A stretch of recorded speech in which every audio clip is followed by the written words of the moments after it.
Hi, I'm Michael.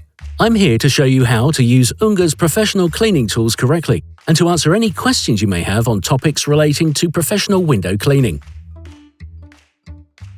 Today, I'm going to give you a few tips and share some tricks for pure water cleaning with UNGER. We're now talking about the initial cleaning and removing stubborn dirt. What do you actually need to consider when cleaning for the first time? When you clean a window with pure water for the first time, small white dots or streaks may occasionally remain on the glass. These are often surface residues that are produced during traditional window cleaning with a washer and window squeegee and are rinsed out of the glass structures.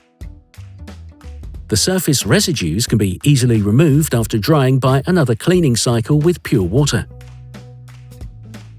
Repeated cleaning with pure water rinses the remaining residues off the glass structure. If you notice stubborn dirt, such as dried bird droppings on the glass before cleaning, soak it with water first. The dirt will then come off more quickly during the subsequent cleaning process.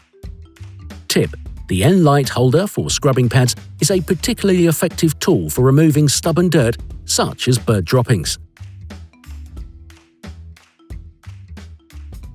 For further information and more videos about pure water cleaning, head to our YouTube channel. Simply subscribe and don't forget to turn on notifications.